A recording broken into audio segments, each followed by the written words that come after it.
What is up, everybody?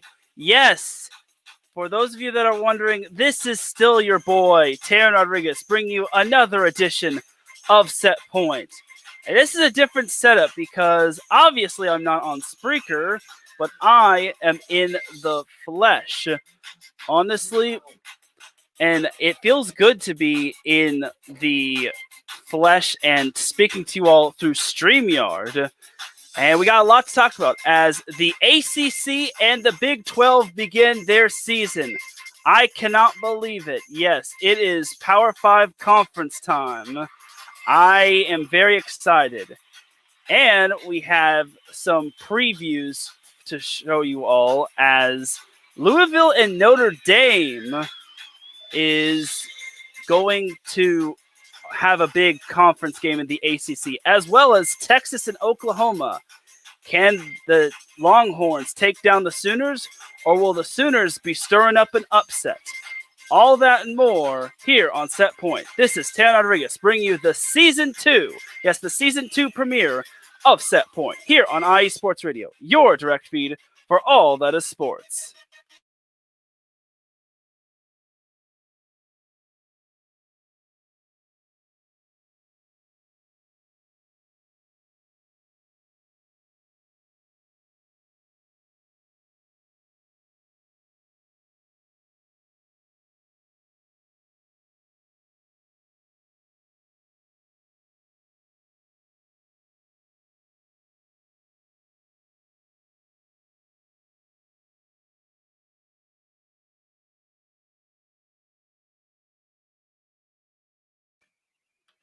Welcome one, welcome all to Set Point here on IE Sports Radio, your direct feed for all that sports. Just making sure I get everything situated. This is my first time on StreamYard, and I hope I look good because, again, this is my first time on StreamYard, and I'm a little bit of a rookie when it comes to this. So, without any further delay, let's get on into the recap of all the NCAA volleyball matches. Now, if you're all looking at the NCAA volleyball site, it's not going to really work. However, with a little bit of my little magic, hold on, abracadabra, alakazam, we get this volleyball schedule that I was sent.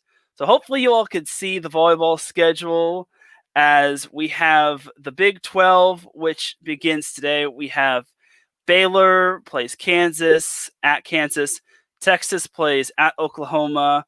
Oklahoma plays Texas. Iowa State plays Kansas State. Texas Tech plays Virginia. TCU has a bye. Kansas plays Baylor. West Virginia has Texas Tech, and Kansas State has Iowa. And then you look at the SEC, which won't be playing until mid-October. You have Kentucky's schedule, Florida schedule, which they have a bye the first week, Missouri schedule, Texas A&M schedule, Georgia schedule, South Carolina schedule, Tennessee schedule, LSU schedule, Ole Miss's schedule, Alabama schedule. Scrolling over to the right, we have Alabama's schedule, which is not letting me go further. So, but you get the point. You get the point of where everything is, and because we don't really care about Alabama. I mean, I'm not trying to say that in a mean way, but right here we have the first round buys, and then down here we have Pitt schedule, we have Louisville schedule, we have Georgia Tech schedule, we have Florida State schedule, we have Notre Dame schedule.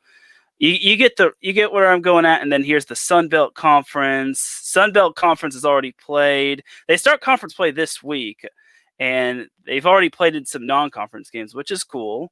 And then we have the independent teams such as Stephen F. Austin, North Texas. I believe that's the Mean Green. We have UTEP, Central Arkansas, Houston Baptist, Missouri State, Mercer, Lamar, Citadel, Chattanooga, and maybe Army and Navy. So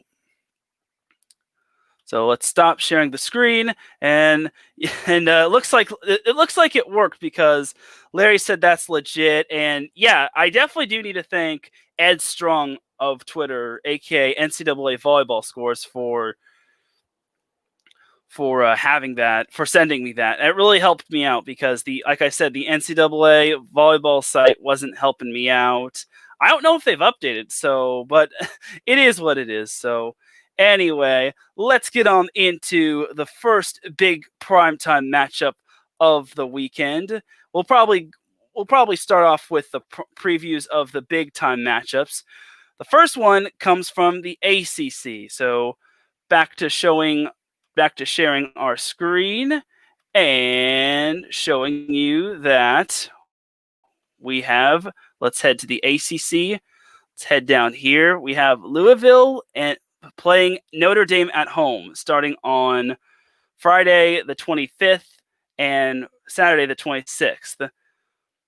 So honestly, Louisville, let's take it from the top when it comes to this. Let's stop sharing the screen and let's take it from the top when it comes to both teams, such as start with Louisville. So Louisville had a very successful season. They actually had one of the more impressive seasons that I honestly thought they were going to have, considering they finished second in the ACC behind Pitt. They went pretty far into the playoffs. One of their big upsets they pulled in the NCAA tournament last year was beating number 2 seed Texas at Texas in the Sweet 16. It was very impressive that they pulled off that big of an upset. I didn't think they were actually going to pull that big of an upset, and everyone knew they were for real, considering that, or it was that big. It was that big of a deal because when it comes to the NCAA tournament, anyone can beat anyone. So Louisville beat Texas in 5 in the round of 16 or the Sweet 16, and then in the Elite 8 they lost to Minnesota, which obviously sucks, but what can you do? Louisville, like, no one really had a whole lot of expectations for Louisville, considering Texas was probably expected to go to the Final Four, if not win the whole thing, and maybe get a Baylor versus Texas final, which is one of the reasons why I had Baylor. One of the reasons why Baylor and Texas could have made it to the NCAA final, which would have been a great Big 12 final, but Baylor didn't make it to the final. They lost in the semis, and Texas lost in the Sweet 16. And eventually Stanford won the whole thing because Stanford. But I will say this, Louisville looks promising. They have some really talented players. They returned their kill leader, like their top 3 kill leaders from last year. They returned their setter and they returned their libero. I think this Louisville team could give Pitt problems. And he says, and Marcus says, you look like you're coming to us live from someone's basement. Nah, it's actually a room in my house. It was kind of difficult trying to find some decent lighting. So I was going to use my room, but it really didn't help. And I also got to give a shout out to Larry B. Says game time. And he says time for some volleyball. And that's my comment. And he says that's legit when it comes to when it came to me sharing my screen. So that's cool. Thanks for joining, Larry. Thank you for joining, Marcus, and thank you for joining, Walter. And yes, Adam, it is low ceiling, but again, it's a little test run. I was thinking about doing it in my room, but it would have been a little worse, honestly. So yeah, I will eventually need to get it ironed out. This is kind of like a little bit of a test run, but again, it's just to get my feet wet. Like, going forward, we're going to be better off. And hopefully you all could hear me well. If you all could hear me well, great. And Adam says I look great, and that's great to hear. Thank you for joining me, Mr. Adam Karnick. And Marcus Los Great, who says, you look like you're coming to us live from someone's basement. Well, that's kind of Marcus's little motto. It's his like catchphrase. So honestly, but I appreciate you all tuning in. Thanks for joining me for Set Point today. So wrapping up on Louisville, I think Louisville has what it takes to challenge Pitt.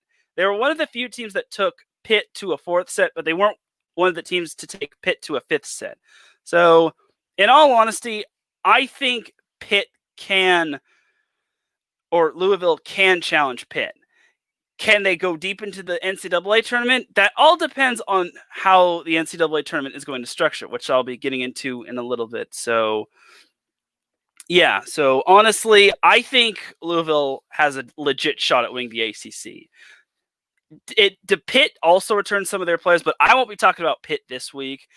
Considering Pitt doesn't really have a big time opponent they play, they're playing freaking Syracuse, which I think they can handle. So the problem with Pitt is that I don't think they got a whole lot of competition, and even when they got good competition in the ACC, it didn't benefit them because they lost the round of 32 to the AAC champion Cincinnati, which Jordan Thompson just willed that team to victory. I believe she had 50 kills, which is one of the most that any player has had in the modern scoring era. So it's cool. All right, so now let's go to Notre Dame. Notre Dame last year had a successful season. They went 19-10 and they went 12-6 in the ACC. However, they lost in the first round to UCLA. Yes, they lost to a Power 5 school, and it wasn't really fun for them. And to me, I think Notre Dame suffered from having such a young team because they returned a majority of their starters, such as their kill leader, their setter, their libero. Well, they lost their libero to graduation. I think they lost one of their middles to graduation as well. But they do return quite the good amount of players, as Notre Dame looks somewhat promising, actually. I think Notre Dame has a shot to challenge Louisville and to challenge Pitt as well.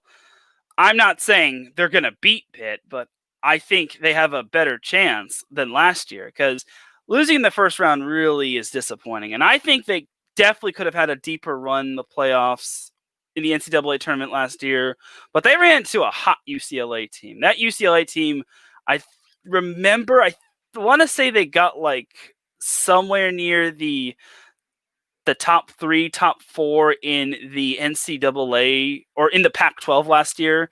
But UCLA had such an amazing array of talent, such as like Mac May, Savvy Simo, Emily Ryan, a lot of talented players on that UCLA team. And I witnessed them firsthand when they beat Long Beach State last year. So, yeah, and Adam Karnick, I'm sorry, Adam, says, new guy question. What position is the most key to return onto the court? That's a very good question, actually. So when it comes to volleyball, the setter is kind of like the quarterback of the team, considering the setter is the one that is like setting the ball, making the perfect sets. Because to me, I think setter is the most difficult position to master in volleyball. I think that because you make one little mistake and it's a violation and it's a free point for the other team. So setter is one of the key positions.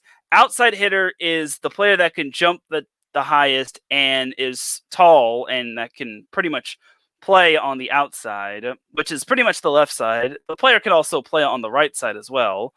The right side hitter or opposite hitter plays on the right side, hits from the right side of the net, or the team's right.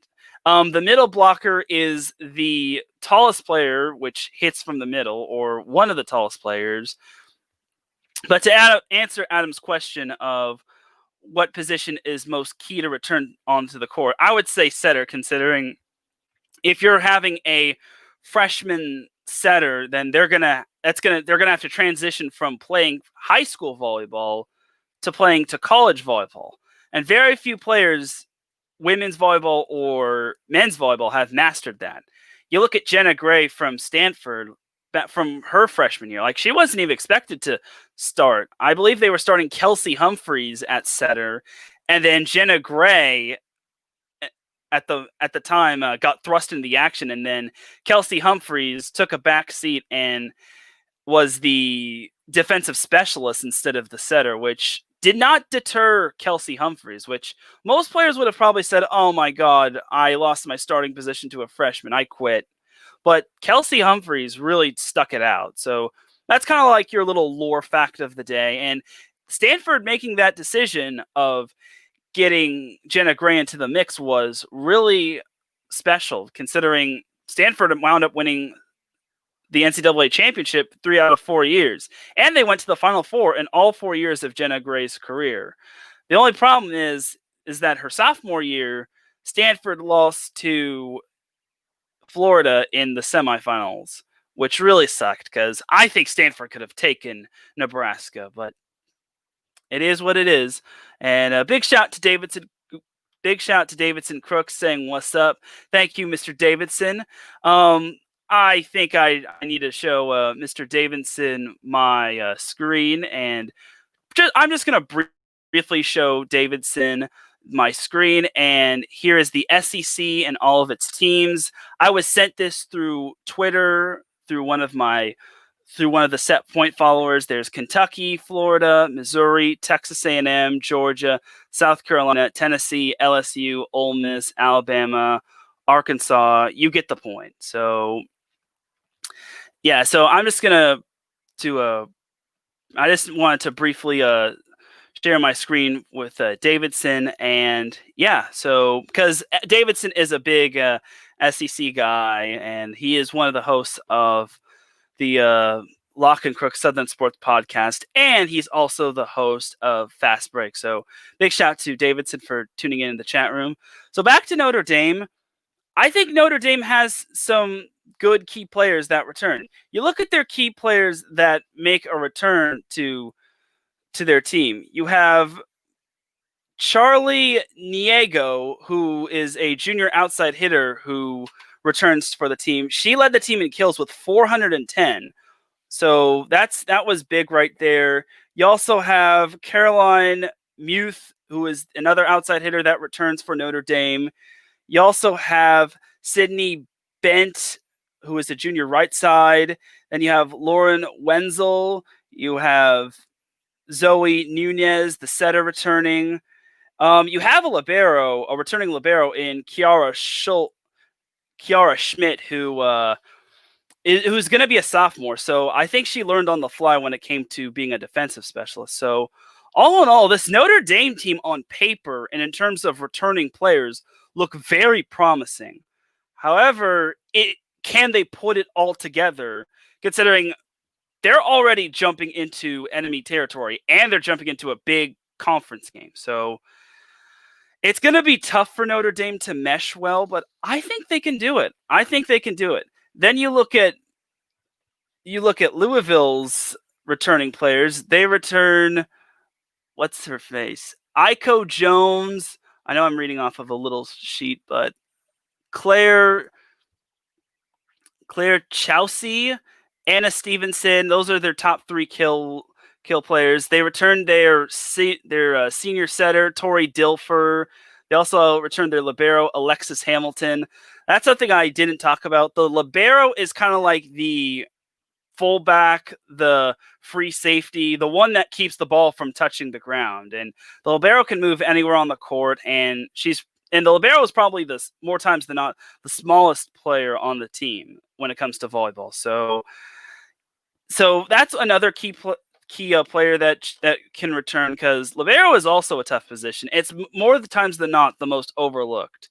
It's kind of like the punter or the kicker as well, considering it's overlooked because the libero isn't getting kills, but it also can be looked at as a position where players can actually keep the ball in play defensively. And that's what really makes the libero position special, because defensively, it's a really good defense is kind of what wins championships, obviously. But in volleyball, being able to keep that ball from hitting the ground is key as well. So I think in terms of libero-wise, Notre Dame's going to be young in that, while Louisville's going to be better in that. Offensively, I think Notre Dame looks pretty solid offensively. It's just going to take a little growing pains, considering all the returners from last year get it to go to Louisville. And keep in mind, this is a 2-game set. It's like a 2-game series. It's like a 2-game series in baseball. Like you go to the opposing team. Like if you're on the road, you're going to be playing opponents twice. Like for example, Notre Dame plays Louisville on Friday, then on Saturday. So they're going to be staying in Louisville for over the weekend until like maybe Sunday, where they have to fly back. So that's just me right there. So just a little little what's happening with this whole NCAA women's volleyball season 101. So yeah, that's just my little spiel. But again, that's just food for thought. So Adam says, Libero, it's the O line. When things are going well, you don't want to talk about them, but you notice when it's a weakness. I guess you could put it that way, considering it is one of the more overlooked positions, just like the offensive line, because the offensive line in football, they're blocking the defensive backs and protecting the quarterback, while the Libero is making sure the ball doesn't touch the floor and giving the other opponent a point, because points can go a long way. So yeah, that's kind of like that's a good point to that's a good point on Adam's part to describe the libero as the O line, but it's kind of like defensive line. It also could be described as a defensive back or anything of that sort. So yeah, that's just my little thing as well, but that's a good little comparison by Adam. I'm glad you're reaching out to me with these questions, Adam. Obviously, volleyball isn't everyone. No one's not going to really know volleyball off the top of their head like me, but it is what it is. So, yeah. Yeah, so back to Notre Dame and Louisville. So this matchup is a big time matchup, considering these two teams are this is definitely these are the two teams that I think can challenge Pitt. I think Georgia Tech can also challenge Pitt as well, but I think that's kind of about it. So on paper, these two are practically evenly matched. However, I think for my prediction, I think Notre Dame beats Louisville in the first matchup on Friday in 4 sets. I think they win the first matchup in 4 sets. And then Louisville kind of looks back on film and they just say, what did we do wrong? Why were we so flat at home? Is this Notre Dame team good for real? So I think on Saturday, Louisville beats Notre Dame in 5 sets and they get their revenge and they split the matchups. I don't like predicting splits, but it's tough to really pick a clear-cut winner, considering these two teams are very talented. Like, I think these two teams are they're really balanced. They return a lot of players. They have a lot of upside to them. And I think they have potential to just maybe win their conference. It still remains to be seen, but I give them a good chance at winning both of those games. And Adam says, I don't know, I like watching it. Yeah, I want to say, Adam, I want to know which is your college team you like to root for? Is it like Illinois or not LMU, Loyola of Chicago, or like I kind of want to know, but kind of want to know if you're still listening. But if anything, I hope that University of Illinois or the Fighting Illini play in the Big Ten, which announced that their football teams are going to be playing. But I'm gonna get into that a little bit later. But I will say this.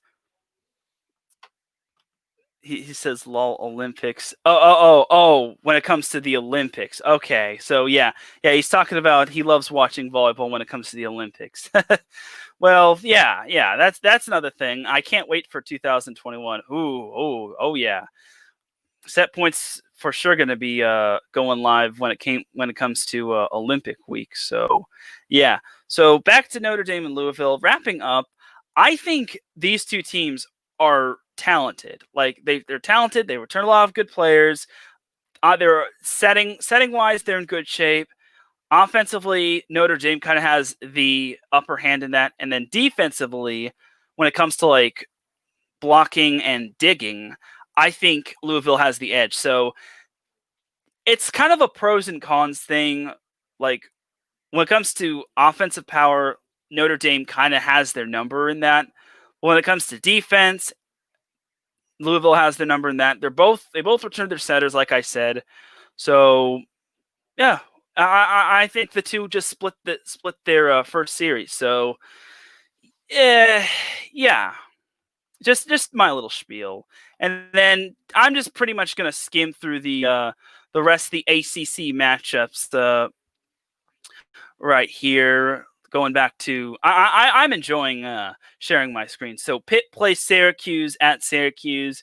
I could see Pitt winning that. Pitt returns a majority of their players, and they have a lot to prove considering Pitt was a very talented team. They were the 6th seed, and then they lost in the round of 32 to Cincinnati, which was very disappointing. Georgia Tech last year won the NIVC tournament, which is basically like the NIT or the CIT. Basically, they won like a little consolation postseason tournament. They beat I think it was University of North Dakota or something like that. It wasn't North Dakota State.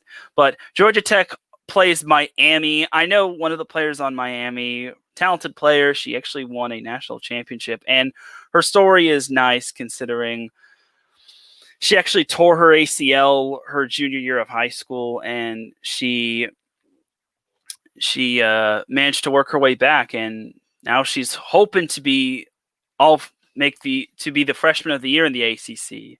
And that player is Lauren Tarnoff, nice player, and I think I like her determination and her moxie. So anyway, I think Georgia Tech and Miami is also a good matchup, but I'd have to see what Miami can bring to the table because Georgia Tech is pretty good. Florida State has a bye. They don't start play until they play Clemson. Notre Dame, like I said, plays Louisville. North Carolina plays Syracuse. Boston College has a bye. Miami, Florida plays Georgia Tech. Yeah, the University of Miami. Duke plays North Carolina State. I don't know why it's not letting me go further, but that's pretty much just the gist of it. So just gonna pop back here, and yeah, I think the ACC is going to be competitive. But regarding the whole NCAA thing, I think I mentioned this last week.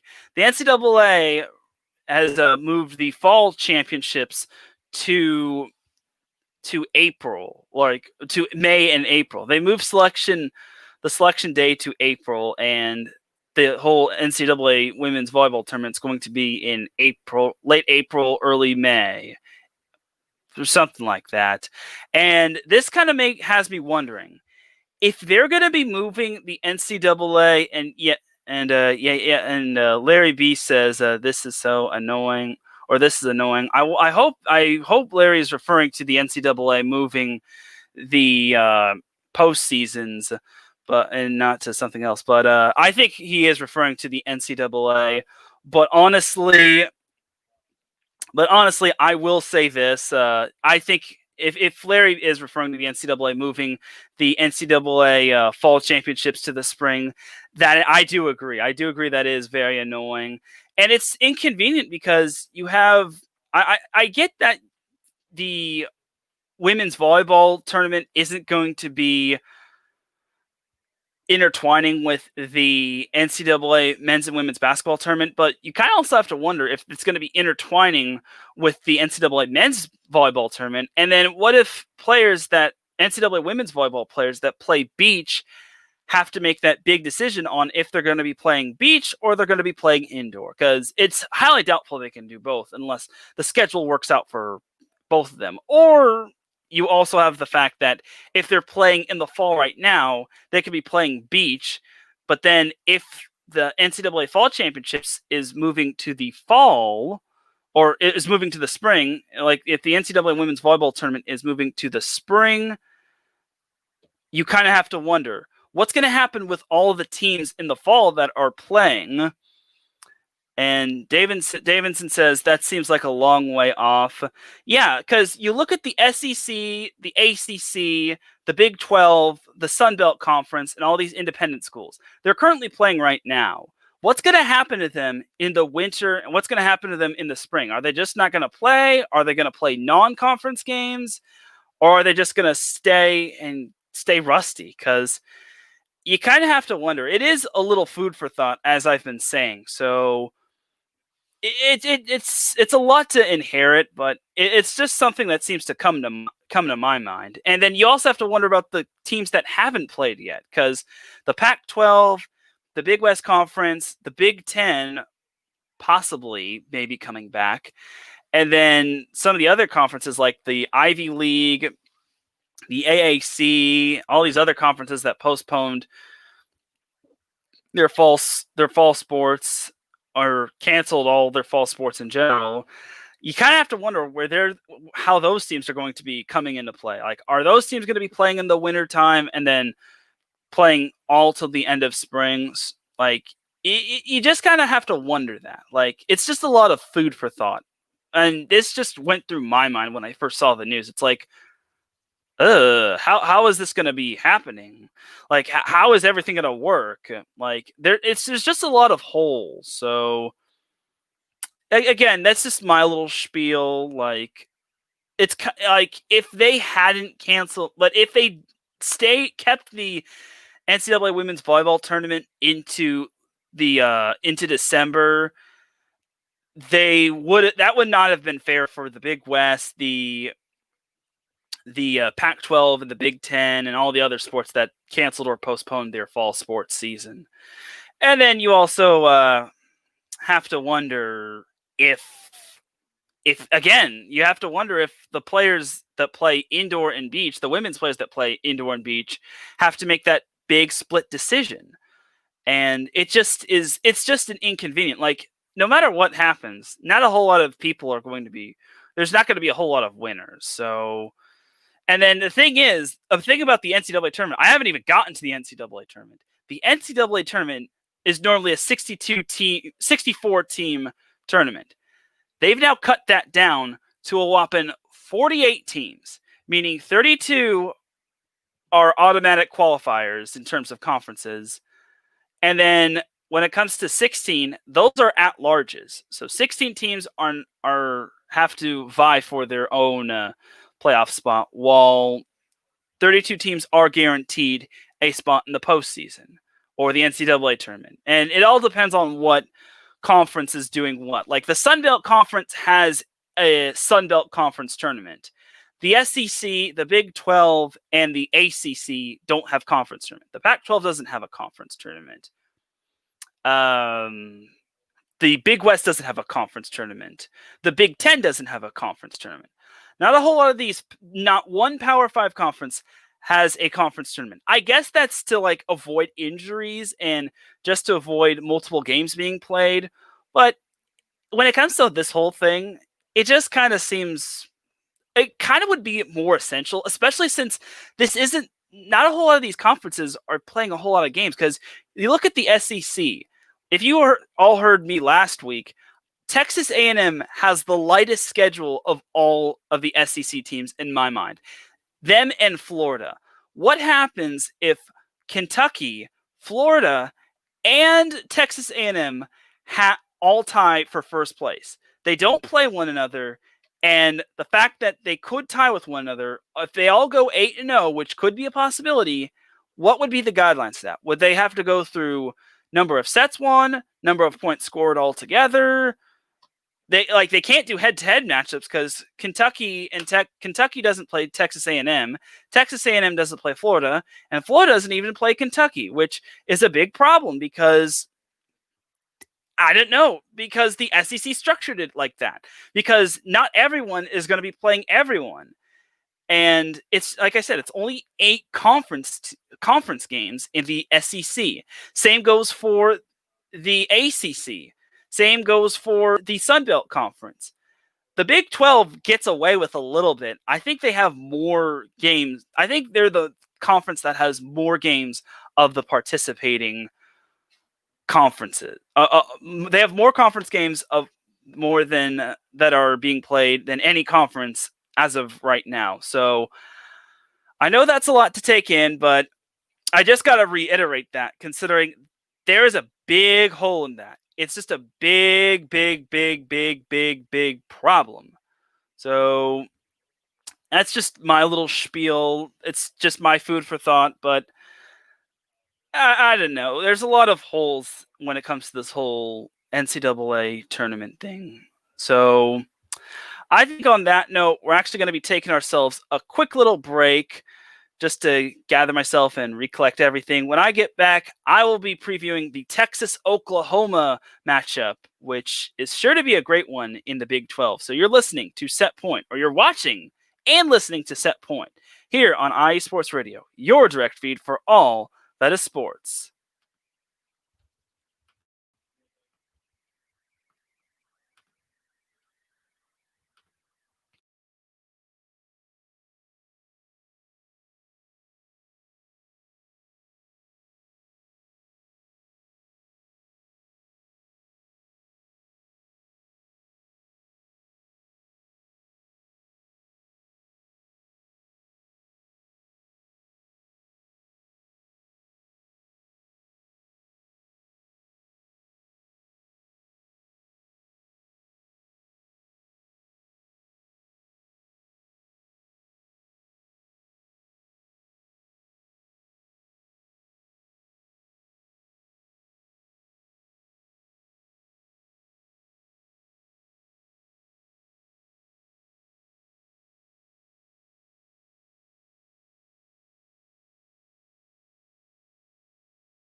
And we are back with Set Point. That was a quick little commercial break. You can catch that show along with all the other amazing shows here on iSports Radio.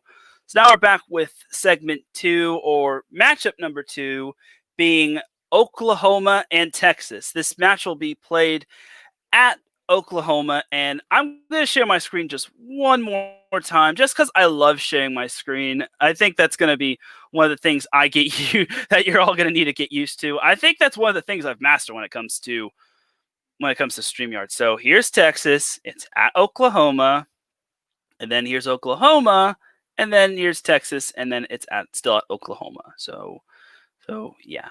So anyway, back here, and yeah.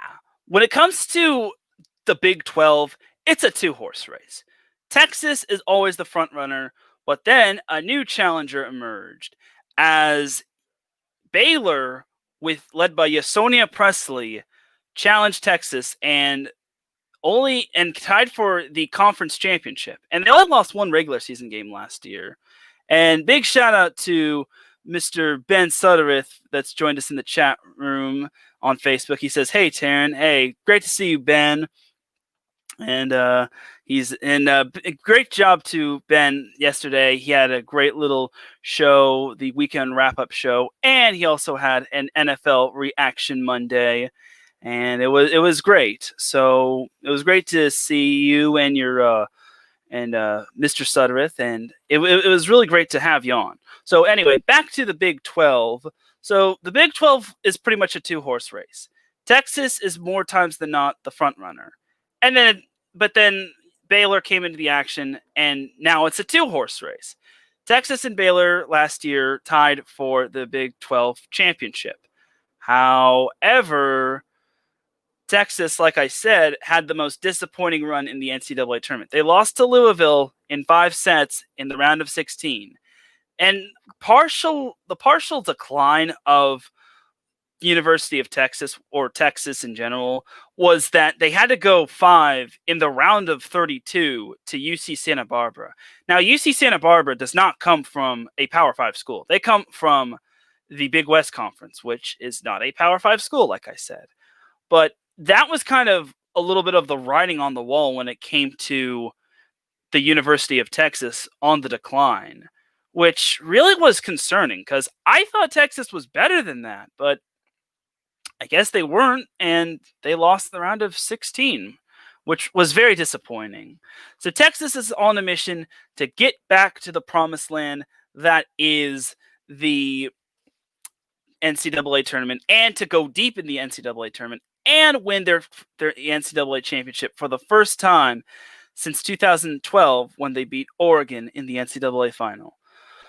So the University of Texas does return quite a bit of players, according to my little stat leader from last year. According to the University of Texas, they return Logan Exelton, and they return was second in the team, who was second in kills last year with 347, behind last year's kill leader Michaela White, who had 392. They returned the super setter known as Jenna Gabriel, who has one of the more amazing dumps from a setter. Like, if you look up Jenna Gabriel dump kill, you will see what versus BYU. You will understand what I mean.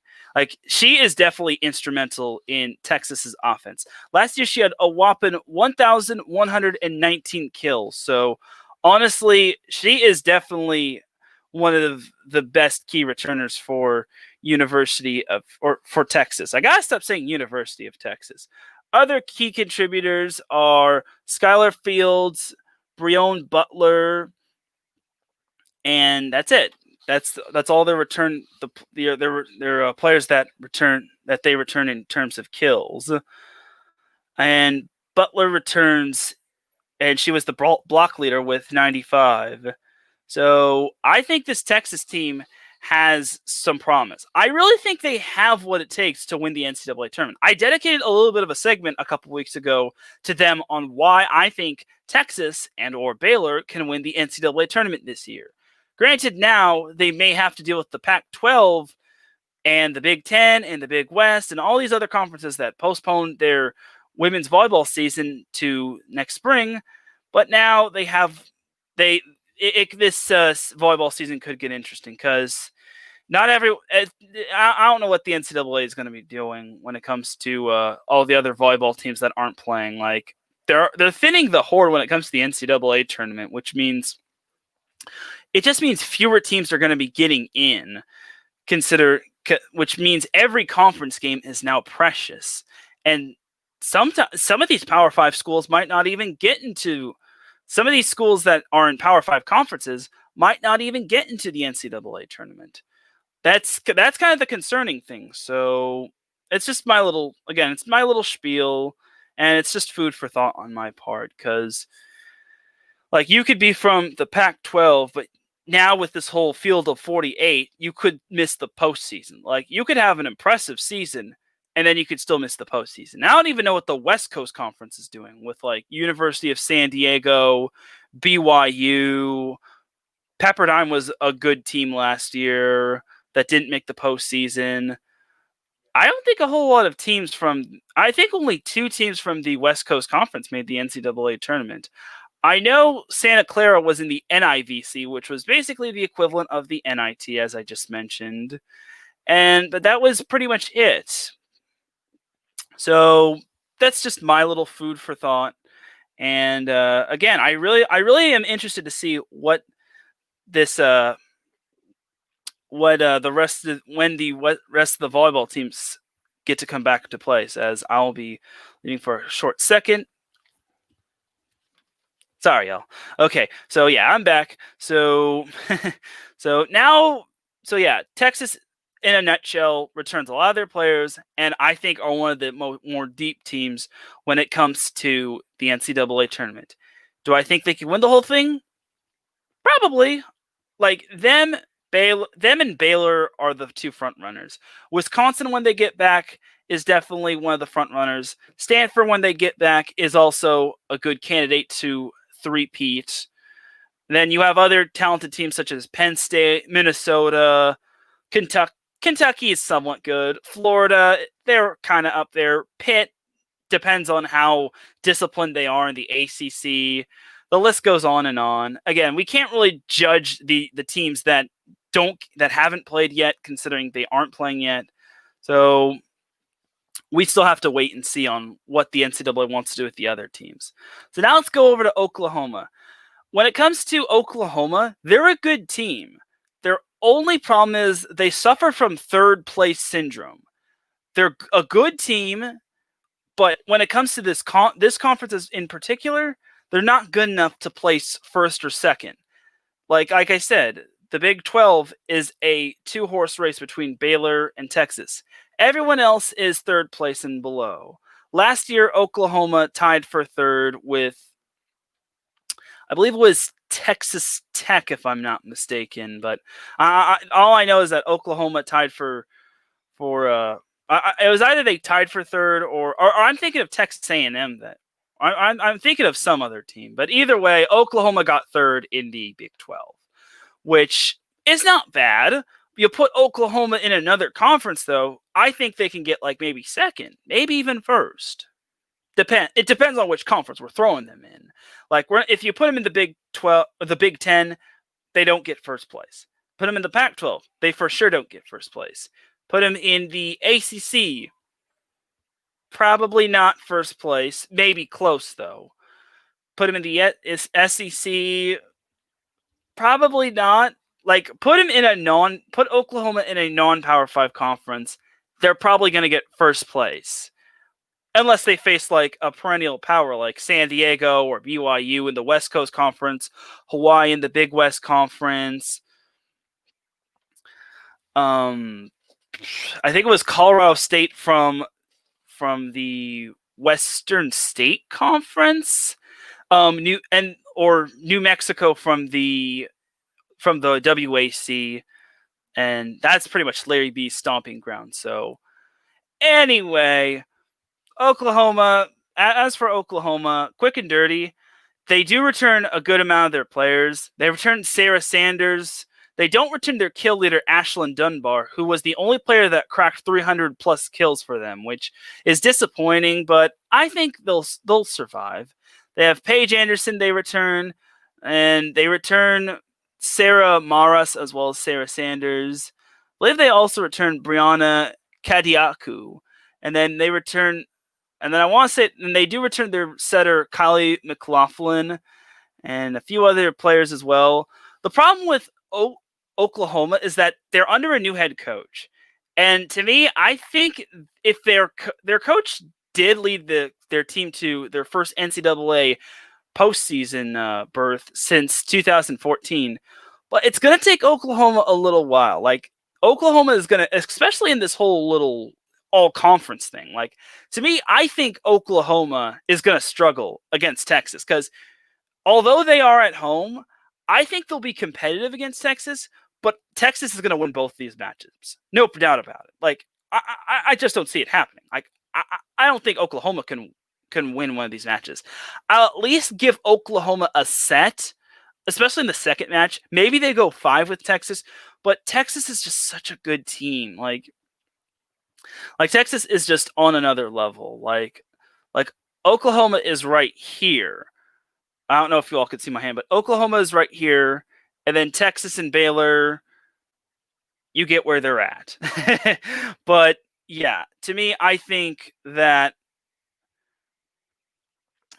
Oklahoma is not quite there yet. I could see them maybe making the postseason, but it's just going to be tough as an at-large team, especially since there are only 16 at-larges, and like the team that doesn't get into the postseason, like the team that doesn't get the automatic qualifier is more than likely not going to make the postseason. So Texas definitely is I could see Texas winning this matchup. Like I just don't see how Texas doesn't win. Like unless Texas gets like the pregame jitters or first game jitters, I just don't see how they win.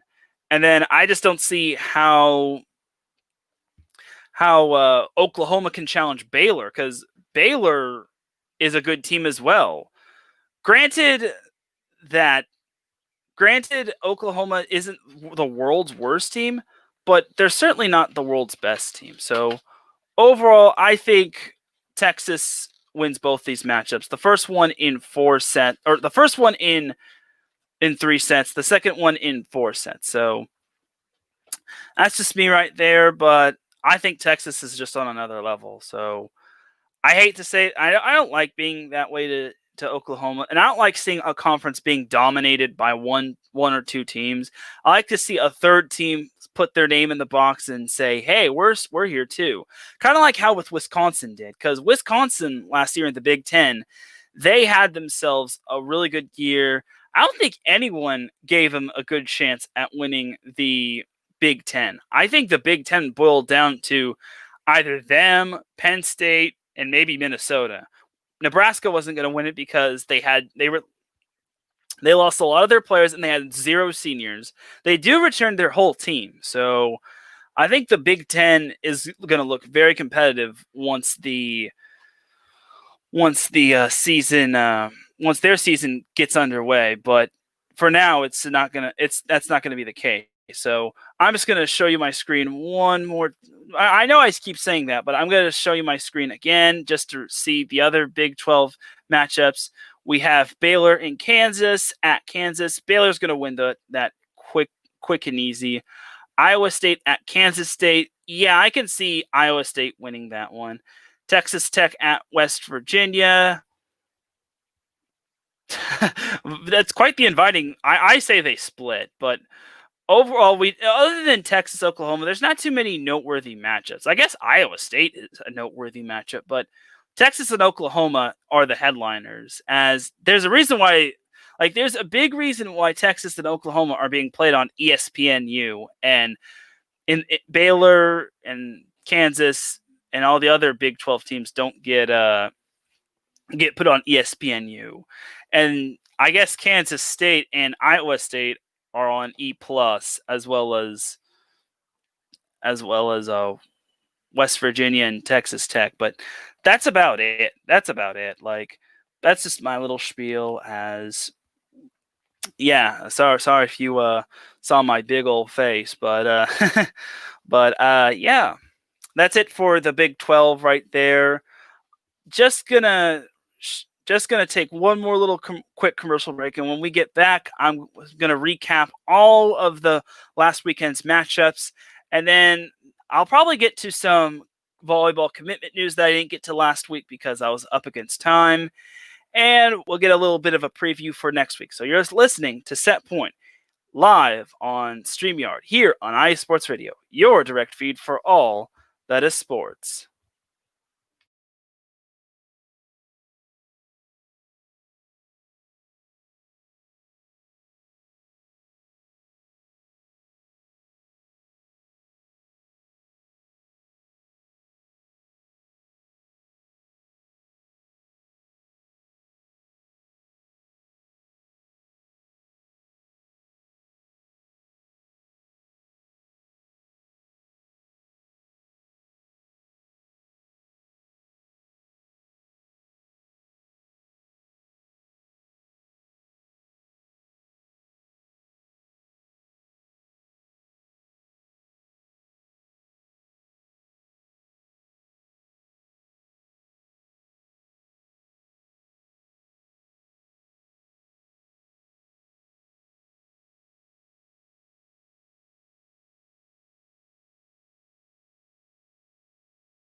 And we are back with Set Point. This is going to be the final little segment as we're going to go to the share screen. Just going to stop the camera as we're going to switch it up to...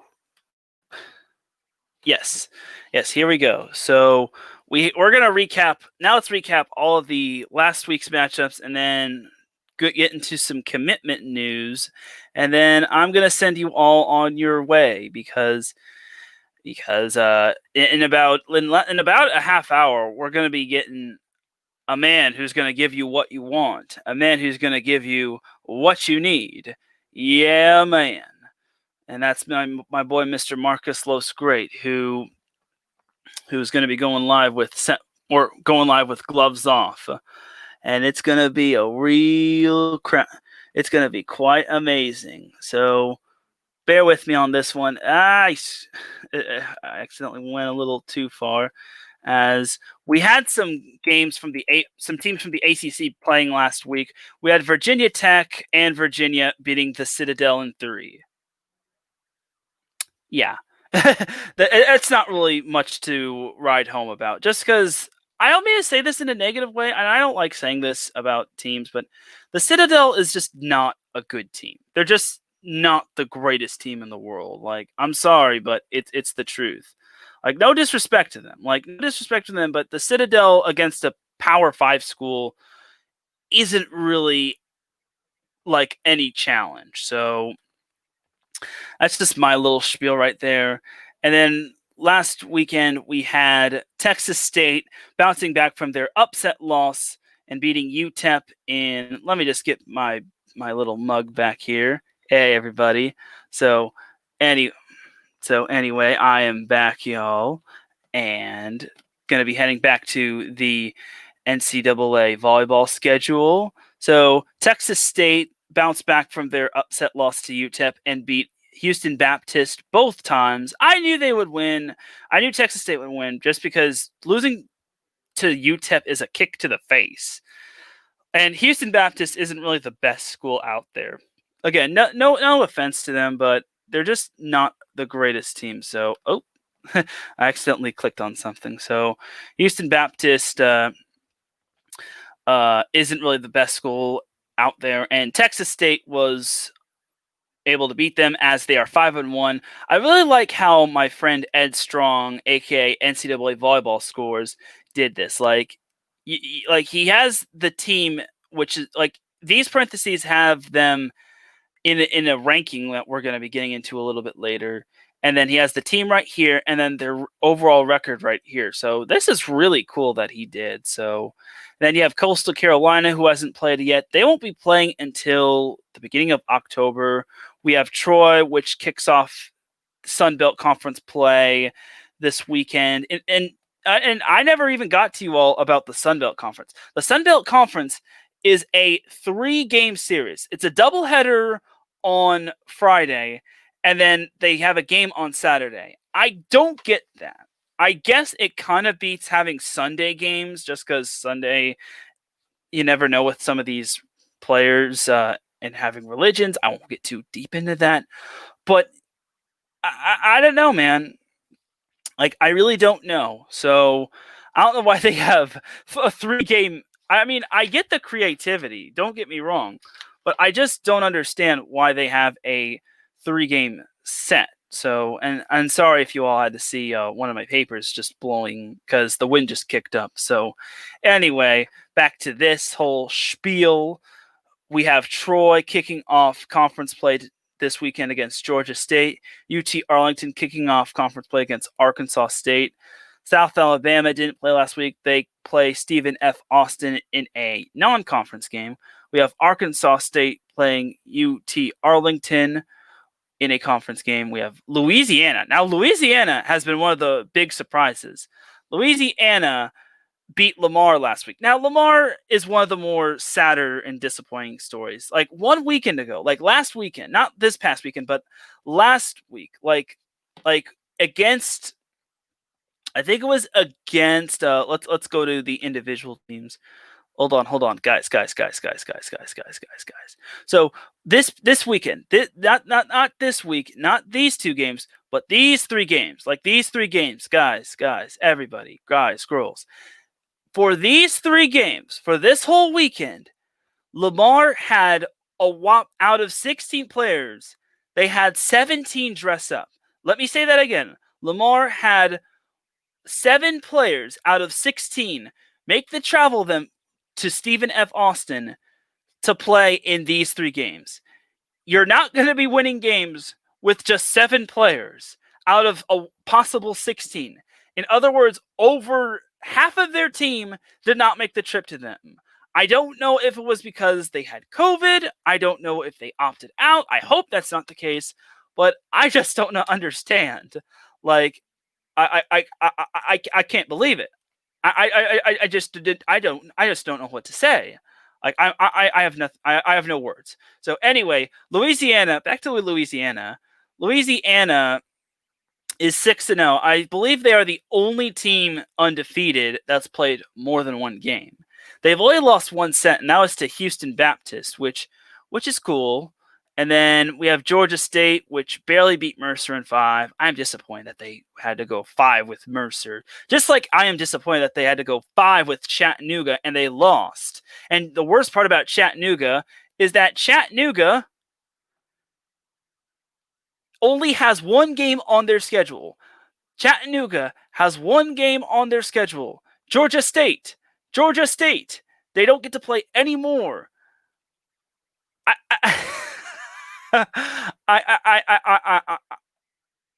have no words. I'm sorry, but I just don't have any words. And yes, Marcus. Marcus says I'm the master of the full screen. I appreciate you, Marcus. And yeah, that's kind of the one. It helps when I have teachers that use it for Zoom. So, so yeah, I'm still learning how to use StreamYard though, but it looks like I've got it down for somewhat of the most part. So whoopsies. So anyway, looking at the other Sun Belt Conference games, Little Rock lost to Missouri State on a Sunday game in 3 sets. That's not really ultimately surprising. UNL Monroe didn't play because they had a bye, and they played Texas State. We all know what's going to happen with them. Unfortunately for them, they're going to get taken to the shed. I hate to say that, and I don't like saying things about like that, but Texas State is a really good team. Like they're kind of like the Stanford of the Sun Belt Conference, in my opinion. But that's just that's just me though. Like that's just me. Yeah. And then you look at the individual teams. I scrolled too much, and now I'm maybe I'm not the I'm not. I guess I'm not really the master, but I guess I could use my buttons right here. Stephen F. Austin is won 4 in a row. They won't get to play until they play South Alabama. UTEP doesn't have another game until they play North Texas, aka the Mean Green. I believe North Texas is the Mean Green. Correct me if I'm wrong. And then they also play Stephen F. Austin. Central Arkansas, I believe, Central Arkansas was the one that had, I think they had like positive COVID tests with some of their players or some people at the school. I'm not sure about the whole thing, but Central Arkansas had to cancel their trip because of, I believe it did have something to do with COVID, but I'm not sure. I don't think any of the players got COVID, but it might have been. I don't know the full whereabouts, yeah. Central Arkansas doesn't play for another few more weeks. Houston Baptist doesn't have another game until that's it. Houston Baptist doesn't play the rest of the way, which is disappointing. Missouri State plays Central Arkansas in a few more weeks. Mercer plays the Citadel again. That's gonna be fun right there. Lamar, I'm just wondering. It doesn't look like Lamar has any more games, but I guess that's cool. But that's cool, I guess. Citadel, like I said, they play Mercer. Chattanooga does not have any more games. I am disappointed. I am very disappointed at the fact that they won't have any games. And it looks like my lighting is starting to fail me. I hope this is a little better. Stinking lighting. But in case you're wondering, this is my first time using StreamYard, so I'm a little bit rusty. But just to kind of wrap up, when it comes to Louisiana, they're having a big year, and one of the reasons why is because of their new kill leader, Haley Wisnowski, who is the all-time kill leader in the rally scoring era with 1,072 and counting. So we definitely got to give the applause button to her.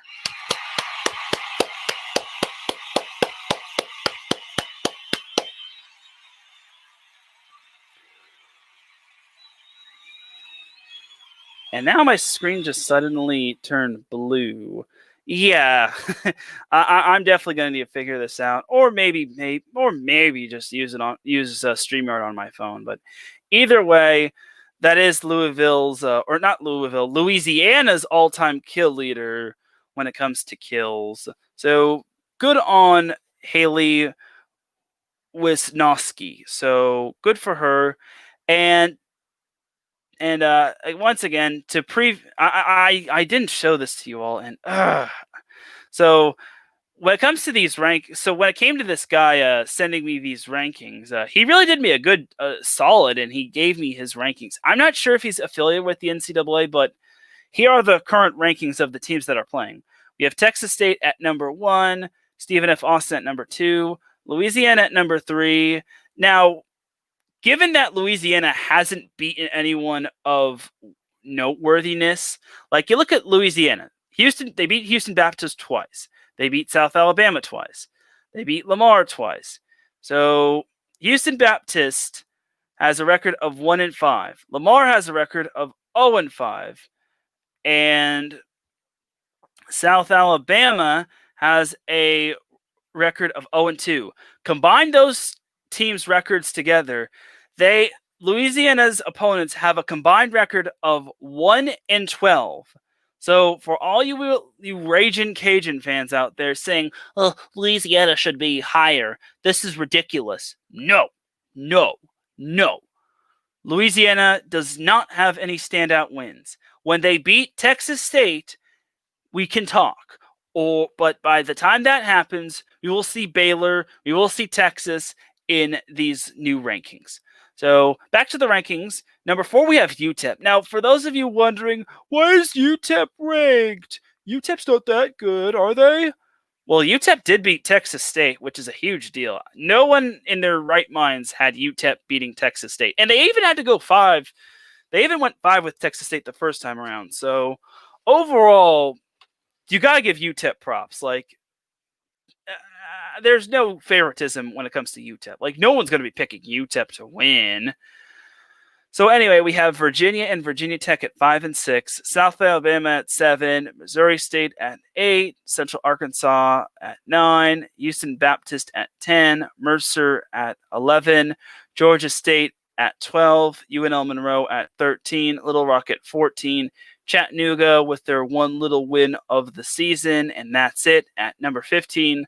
And then Lamar and Citadel bring up the rear at 16 and 17. So there's that right there. So looking at next week. So next week is a big week.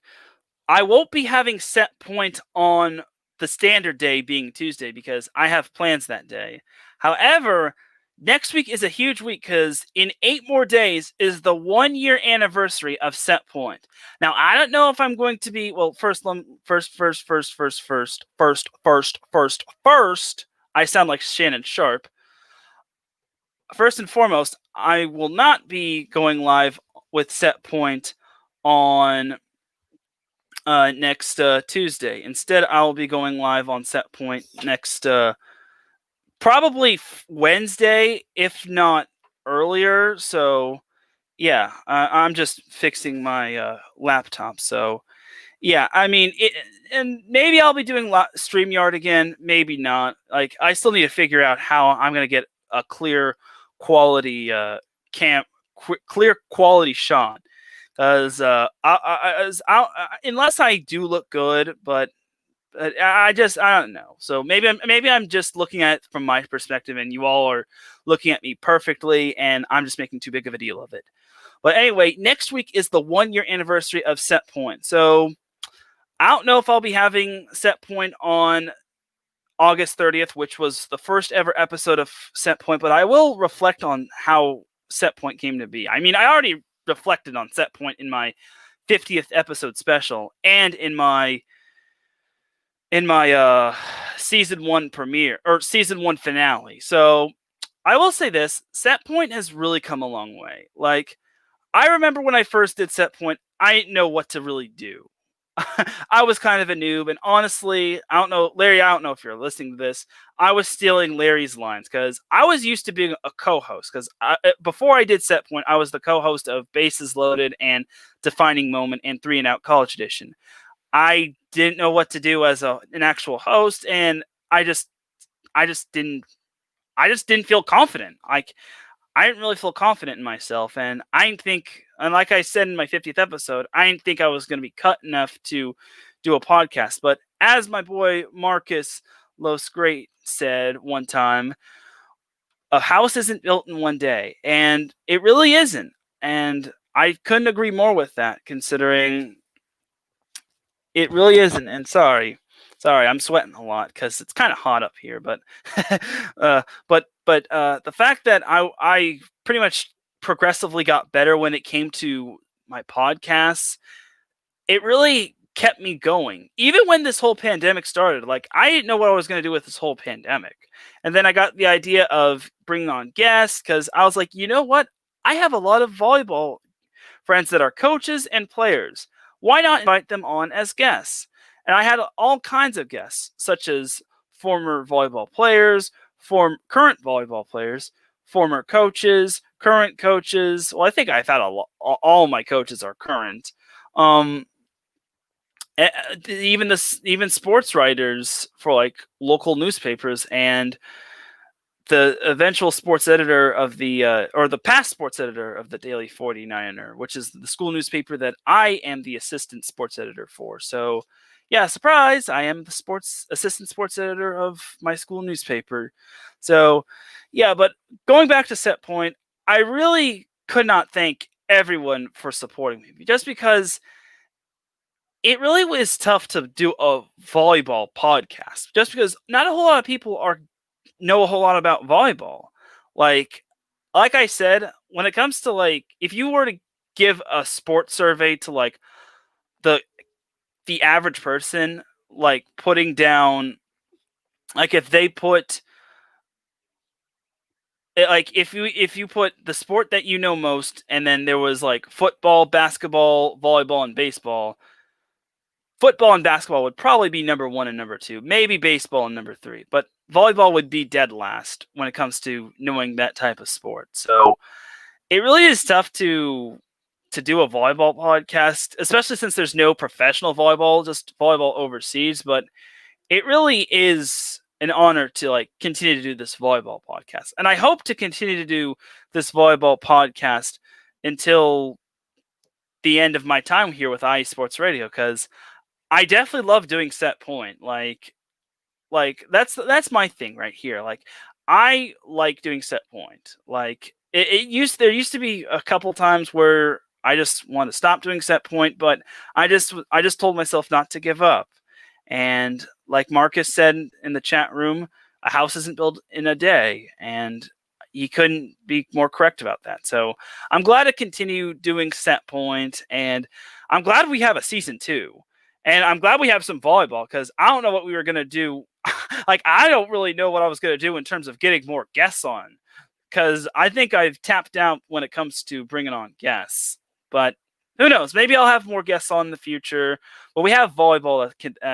But all that matters is that we have volleyball, and that we're going to continue to keep this thing rolling. And we'll see what happens in the winter and the spring, considering we don't know about the Pac-12 or the Big Ten or the Big West or the West Coast Conference or any of that stuff. So that's just my little thing right there. But I don't know. But what I'm trying to say is I couldn't have done it without everyone's help. And I also got to thank Larry for critiquing me. I know I'm not really the most perfect podcaster, and I'm certainly not the most perfect when it comes to StreamYard, but I couldn't appreciate your help more, man. Like, I don't know if you're still watching or listening, but I definitely appreciate your help. Definitely appreciate every one of my guests for appearing on Set Point. Definitely appreciate my whole IE Sports Radio family for supporting me and tuning into Set Point. I know it's tough tuning into a volleyball podcast because not everyone is knowledgeable about volleyball, but I really do appreciate you all tuning in, and especially for the dedicated ones like Marcus and Ben. Even though he's not a part of the IE Sports Radio family, he's with BS3 Radio, but they're kind of like our brother station. But I think I've rambled along, but I will say this: Set Point has come a long way, and Set Point is going to continue to go as long as it needs to go. Like, heck, I even want to continue to get like continue to get like 100 episodes, just because I think that would be really cool to have 100 episodes. Just because I see some of these shows like The Extra Mile on some of these shows on iSports Radio, like The Extra Mile, Unfiltered Truth, Three and Out. Those shows have done like 100+ shows.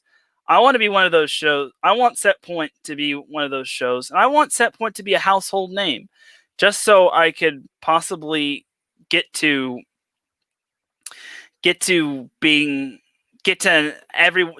grow the game of volleyball, and to get to have people say, this volleyball show, it's highly recommendable.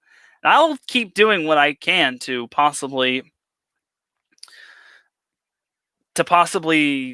be the best volleyball podcast out there. So we'll see. But on that note, I think we're going to end it right here. Thank you all for tuning in, and I definitely do appreciate you all tuning in. Thank you to Marcus. Thank you to Ben. Thank you to Davidson. Thank you to Adam. And thank you to Larry for tuning in, and Walter. And thank you to everyone else that's probably listening on the replay. I know if I don't look good, it's probably because I'm using my laptop camera, but we'll get StreamYard figured out. But till then, I think we're about to end this. So it's time to drop the beat, because I am about to dip like a banana in chocolate. You feel me? Thank you, everyone, for tuning into Set Point. I definitely appreciate you all. Thank you to everyone that continues to support IE Sports Radio. Thank you to everyone that tuned in, whether it's live or on the replay. Now I'll be back next week for the 1-year anniversary of Set Point, whether that's going to be on Wednesday, whether that's going to be on Monday or Thursday or whenever. Set Point is going to continue to roll on. This is Teran Rodriguez for everyone here at IE Sports Radio. Have a great rest of the night, and I shall see you Friday for the SoCal Supreme Sports Show. Good night, everybody. Peace and blessings.